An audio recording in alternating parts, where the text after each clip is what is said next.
После события карнавала наступило редкое затишье. Ровер вновь отправился в дорогу. И на этот раз не один. Рядом с ним Фиби, молодая жрица, служительница стража. Они вместе странствуют по Рагуне, осматривают древние места, слушают легенды. Делятся историями, в которых прошлое переплетается с верой. Особенно Фиби тронул рассказ о Древе Сердца. По преданию, именно там страж впервые начертил пророчество, а гигантские ветви дерева соединили мир людей и небеса.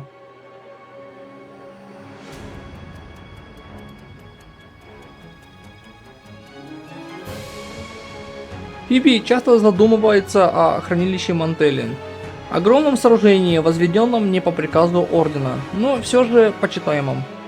Она думает, если бы люди уважали стража так же, как уважают собственные сокровища, в мире, может быть, было бы больше гармонии. Путешествие с Ровером кажется ей не случайным, словно сам страж свел их пути. Фиби пока не понимает смысла пророчества, но она готова искать его. И, возможно, однажды повстречает праведного. Вскоре их короткий отдых заканчивается. Ровер получает письмо от Карвоты. Его просят стать посредником при миссии в хранилище Аверада. Так начинается новая глава. У входа в хранилище Ровер встречает Зани, назначенную его телохранителем. Она выдает ему карту доступа и ведет вниз, в подземные залы, где их ждет представительница Ордена. Но, к их удивлению, этим представителем оказывается Фиби. Она здесь не по плану, заменила другого жреца, у которого не получилось приехать.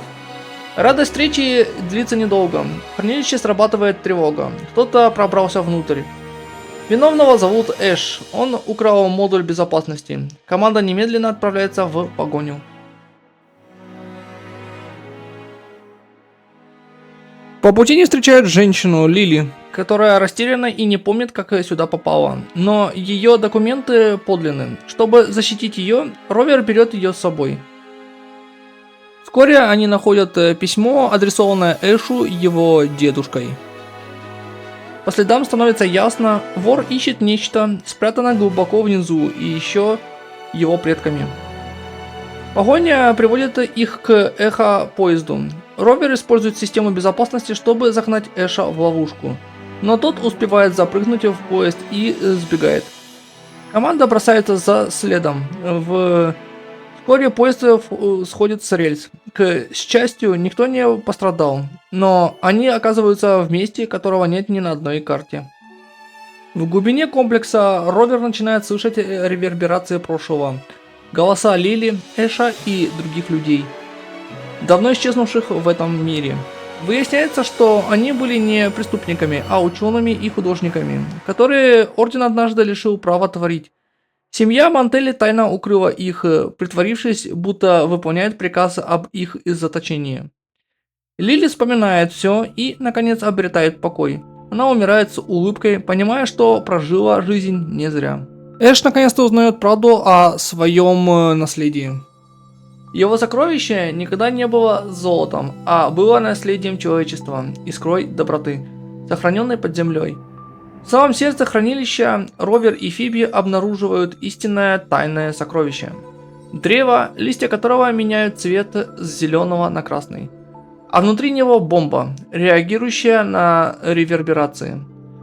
Это была реликвия контроля, а не веры. И с этим осознанием их миссия заканчивается. Но эхо того, что они увидели, будет звучать вечно. Позже, в тихие дни, которые следуют за предыдущими событиями, Ровер встречает рыбака, старого рыбака, который приглашает их научиться искусству рыбной ловли на островах Ричоли, месте, где сходятся морские течения. Там, прибыв, Ровер встречает Ахаба, энергичного капитана, возглавляющего оживленную команду, Старбака, Кликега и говорящую рыбу. На рынке Ровер снова сталкивается с Фиби, и на этот раз с личной миссией. Она ищет Цетуса, разрушителя приливов, колоссальное морское существо, пропавшее после событий карнавала. Некоторые с недоверием относятся к ее присутствию, но капитан Ахаб защищает ее. Он говорит, что Цетус не чудовище, а благословение. Он предлагает план – зажечь 4 древних маяка, разбросанных по островам. Если они снова засияют, Цетус может вернуться. Итак, путешествие начинается заново. Акалит, Фиби и Ровер, плывущие по бесконечным просторам моря. Путешествие длинное и странное. Старбак влюбляется в тихую грацию Фиби, а Квикек с упорной преданностью ремонтирует их потрепанный корабль. Но когда последний маяк становится ближе к восстановлению, море само по себе становится бурным. Остров Рейес. Место, окутанное бесконечным громом. Ахаб верит, что они могут войти туда, только призвав древнюю клятву. Итак, у алтаря возле острова Рейес они произносят клятву любви, высеченную забытым шрифтом. Это не срабатывает, пока Старбак, говоря от всего сердца, не произносит свое собственное признание. Шторм утихает, и путь открывается. Внутри они обнаруживают надпись «Три дара моря» и разгадывают загадку острова. Когда зажигается последний маяк, Сетос возвращается, но вместе с ним возвращается и нечто другое. Сирена, рожденная от печали моря, появляется, чтобы бросить им вызов. Она поет навязчивую мелодию, которая затуманивает разум. Старбак снова попадает под ее чары, но вместе они освобождаются и побеждают существо. Сирена исчезает под волнами, и наконец море успокаивается.